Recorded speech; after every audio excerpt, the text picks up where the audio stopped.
Europod. Éveille ta ville.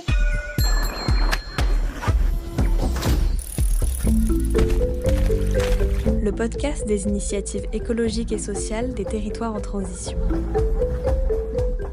Vous voulez contribuer à protéger la planète, mais vous ne savez pas par où commencer?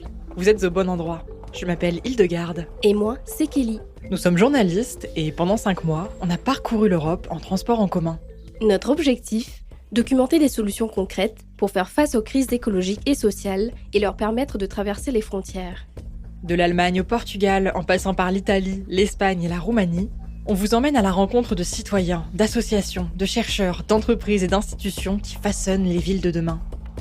Dans ce 8e épisode, on signe notre dernier reportage à Iași, en Roumanie. Après vous avoir emmené vous régaler au Cuib, le bistrot le plus écologique du pays, on continue de s'intéresser aux commerces éthiques, cette fois dans le domaine de la mode. Laissez-nous vous présenter Redu, un atelier textile engagé pour l'environnement et les droits des travailleurs et travailleuses. Restez avec nous pour découvrir les coûts cachés des vêtements que vous portez et les secrets de la mode durable. J'ai un aveu un peu honteux à vous faire.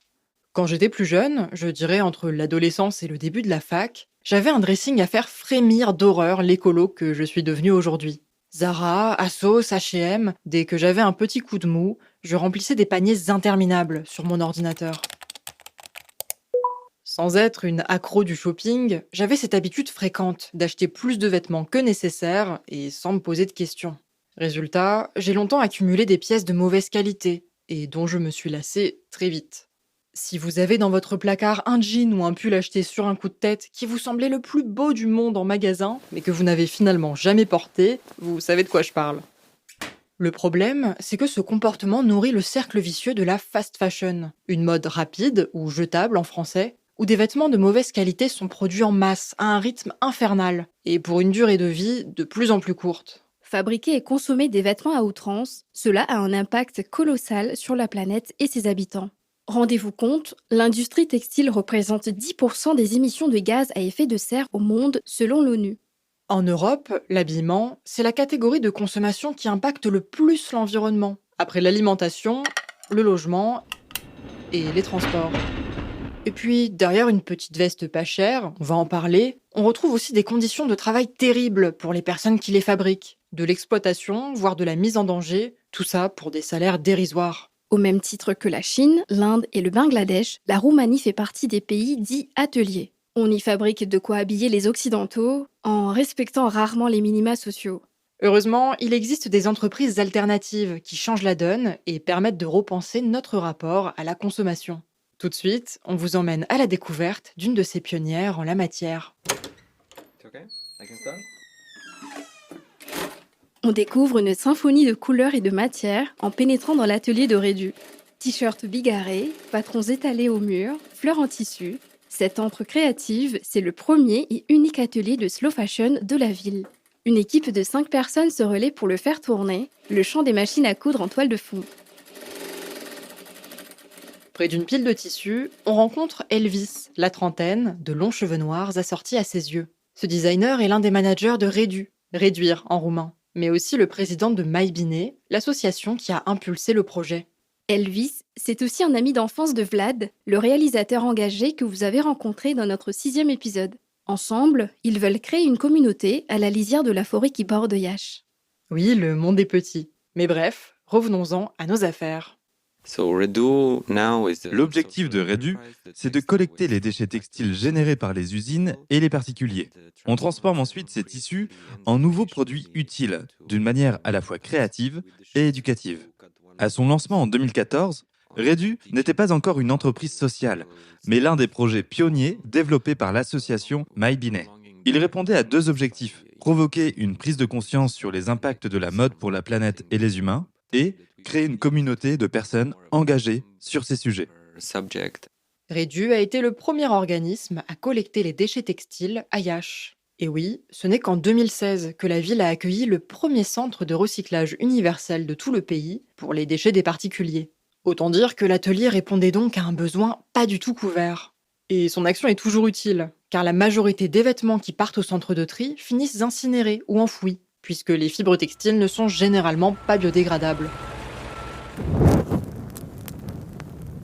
Redu redonne donc une seconde vie à du tissu usagé qui, une fois jeté, n'a normalement pas de très beaux jours devant lui. L'entreprise était d'ailleurs la première de Yash à faire de l'upcycling, autrement dit, à sauver de la matière textile de la poubelle pour créer de nouveaux vêtements ou produits pour la maison. Depuis sa création, l'atelier a collecté environ 9,5 tonnes de déchets textiles et est parvenu à transformer 99% de cette collecte en produits de seconde main qui ont été donnés ou vendus. Dès son école de mode, où il apprenait à confectionner des pièces de luxe, Elvis a su qu'il ne voulait pas travailler dans l'industrie de la fast fashion. Il n'y a pas si longtemps, en Roumanie, beaucoup de foyers possédaient encore leur propre métier à tisser ou avaient accès à des ateliers locaux. On produisait donc des vêtements diversifiés, originaux, faits sur mesure pour les personnes qui allaient les porter, et dans des quantités adaptées aux besoins. C'est cette philosophie qui m'a donné envie de faire de la slow fashion. Les marques de fast fashion, elles, créent des sortes d'uniformes de mauvaise qualité et les diffusent en masse. Pourtant, le corps humain existe dans une grande variété de formes et de tailles. C'est dommage de le réduire à des modèles standardisés. Dans cet atelier, on retrouve une vraie volonté de s'adresser à des personnes qui ont besoin de vêtements plutôt que de viser une masse indistincte de consommateurs et consommatrices avec des produits standardisés. Mais si Redu est qualifiée d'entreprise sociale, c'est aussi parce qu'elle réinvestit 99% de ses profits et emploie des personnes marginalisées. Je coupe les tissus en suivant le patron. Je les repasse pour les aplatir, je les assemble, et puis je crée une poche, et ensuite une anse. Lily, couturière d'une 50aine d'années, transforme sous nos yeux des t-shirts pour hommes abîmés en sacs. J'adore créer des vêtements. C'est mon métier depuis plus de 20 ans. Je couds à la machine, j'invente de nouvelles pièces. J'ai choisi de travailler ici parce que j'aime l'idée d'un collectif ouvert, où on peut créer librement, dans une démarche éthique. Cette éthique, on la retrouve dans des conditions de travail décentes, mais aussi dans le fait de privilégier la qualité à la quantité. Ici, on prend le temps de créer des pièces originales. Les couturières réalisent entre 1 et 2 vêtements ou accessoires par jour. Et oui, comme l'explique Elvis, la slow fashion, ça prend du temps. Et ça a aussi un coût. Vous le savez comme moi si vous aimez un peu la mode, coûts humains, ça rime souvent avec coût un rein. Au début, Redu pratiquait des tarifs solidaires pour ce type de vêtements confectionnés de A à Z, mais ça ne leur permettait pas d'être viables économiquement. Les prix ont donc été revus un peu à la hausse et conviennent maintenant plutôt à des personnes qui gagnent au moins le salaire moyen roumain, soit à peu près l'équivalent de 1 000 € net par mois. En revanche, lorsque l'équipe récupère des vêtements en mauvais état mais réparables et qu'elle leur redonne une seconde vie, en reprisant des trous par exemple, elle les vend à prix plus accessible car il y a moins de travail de confection. Et puis, point important, les vêtements qui ne sont pas retravaillés sont triés, nettoyés et distribués aux plus démunis, quand ils sont en assez bon état pour ne pas aller directement au centre de tri.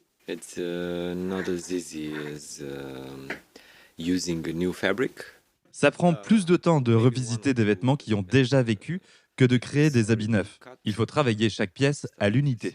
On ne peut pas se contenter d'empiler des tissus et d'en couper une dizaine en même temps. Chemises bariolées, sacs bananes, chapeaux originaux confectionnés à partir d'anciens rideaux, on a eu l'occasion de découvrir les créations de Lily dans la boutique de Redu. Celle-ci est située au Cube, un bistrot presque zéro déchet, également créé par l'association de Maïbiné. Écoutez notre dernier épisode pour découvrir comment ce restaurant écologique et social change profondément le rapport à la consommation de ses visiteurs. Vous y entendrez notamment Cristina Capitanizza, administratrice du Cube et employée de Maïbiné. Et justement, Cristina est aussi engagée dans la mode durable. Elle est la manager de l'antenne roumaine de CCC pour Clean Clothes Campaign, un réseau d'organisations qui milite pour l'amélioration des conditions de travail dans l'industrie textile. Ensemble, les acteurs de la campagne font pression sur les fabricants et les gouvernements pour les obliger à respecter le code du travail. Ils offrent aussi un soutien juridique aux employés dont les droits ont été bafoués. Lorsqu'on a rejoint cette campagne, nos partenaires nous ont demandé d'enquêter sur la situation des usines roumaines. Comme la Roumanie devient l'un des plus grands exportateurs de vêtements en Europe, le réseau craignait que de plus en plus de personnes soient exploitées, surtout compte tenu des niveaux de protection sociale et de corruption. Mon collègue Elvis et une journaliste ont donc enquêté incognito sur les conditions de fabrication des habits. Ils ont pu constater des cadres de travail désastreux, en particulier dans les ateliers clandestins. Officiellement, il existe environ 7000 usines de production textile en Roumanie. Officieusement, c'est le triple. Ça signifie qu'il y a une majorité d'ateliers où les ouvrières, car ce sont essentiellement des femmes dans cette industrie, s'évanouissent sous le coup de la chaleur en été, sont complètement gelées en hiver, et si elles se plaignent de leurs conditions de travail, on menace de les dénoncer à la police si elles ne sont pas en règle, ou on leur dit de partir. Mais si elles le font, le patron prévient les autres propriétaires d'usines que l'ouvrière n'est pas obéissante. Elle trouvera donc très difficilement un autre emploi.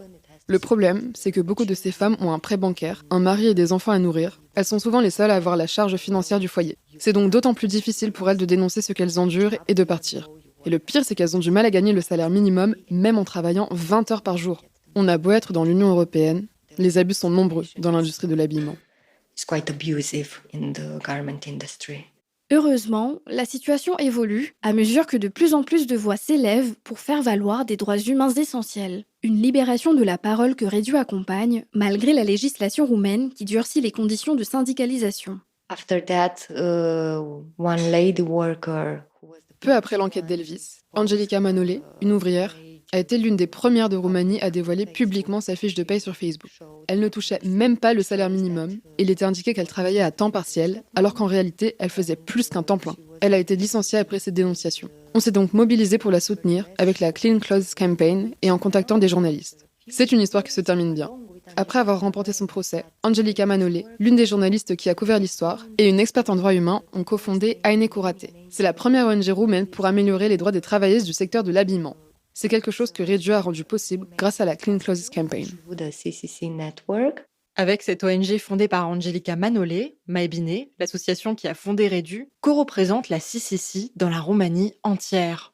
Maebine fait aussi partie d'une coalition nationale qui lutte pour les droits des travailleurs et travailleuses de la mode. Ils ont aussi un partenariat avec Déclic, un collectif roumain qui milite pour les droits civiques. Ensemble, ils ont lancé une pétition pour réclamer au ministère du Travail un salaire décent pour les employés du secteur textile. Ils ont aussi porté ces questions à la Fashion Week de Madrid en 2023, où ils ont pu interpeller l'Europe sur les conditions de travail en Roumanie, l'importance de la mode durable et faire pression sur les marques de fast fashion.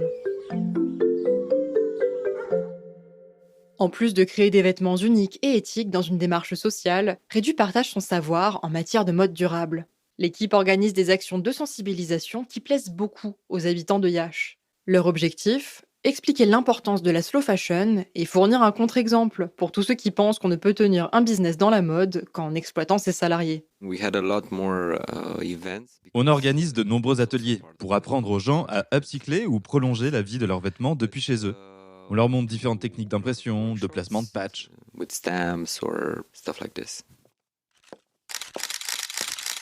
En 2015 et 2016, ils ont même orchestré les premiers défilés slow fashion de la ville. En plus de présenter leurs vêtements éthiques, ils ont invité des artistes, des danseurs et des cascadeurs à vélo pour faire le show. Le mobilier et les accessoires utilisés comme décor pour ces défilés ont été upcyclés par des artisans locaux. Plus formellement, Rediu a aussi co-organisé un cycle de conférences de 3 jours sur la mode durable. Probablement l'un des événements les plus ambitieux de ce genre au niveau régional. Et ce n'est pas tout. Rediu a fait partie d'un projet appelé Chimex jusqu'en 2022 pour promouvoir et soutenir les entrepreneuses dans le secteur du textile. À présent, on participe à 2 projets de recherche et d'innovation européens.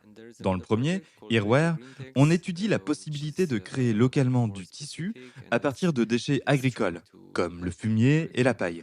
On s'intéresse aussi à l'amidon pour créer de nouvelles fibres biosourcées, fabriquées à partir de canne à sucre ou de maïs. Dans le second projet, appelé Trick, on co-crée une plateforme pour assurer la traçabilité des vêtements via un système de blockchain. C'est un peu technique, mais c'est un type de sécurité qu'on retrouve dans la monnaie digitale du Bitcoin, par exemple. En parallèle, on veut créer une autre plateforme pour mettre en relation les producteurs de déchets textiles et les structures de recyclage. En plus de ces différents engagements, Rediu envisage d'étendre son marché au reste de la Roumanie en proposant ses produits dans d'autres villes. Ils vont aussi, bien sûr, continuer leurs actions pédagogiques et la lutte contre l'industrie de la mode non éthique. Pour finir, je demande à Elvis ce qu'il aurait envie de dire à toutes les personnes qui consomment, comme je le faisais il y a quelques années, de la fast fashion, et qui veulent changer et sont bien sûr en capacité financière de le faire.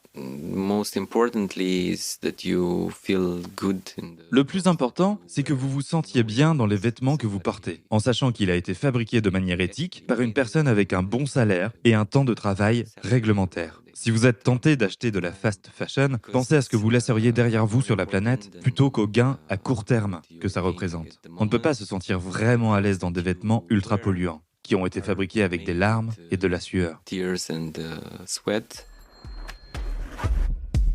Et c'est déjà la fin d'Éveille ta ville. Dans cet épisode, vous avez découvert comment un atelier de mode éthique envoie la fast fashion se faire rhabiller. Dans le prochain épisode, on mettra le cap sur Salamanca, en Espagne. On vous expliquera comment cette ville développe un programme d'infrastructures vertes unique en Europe.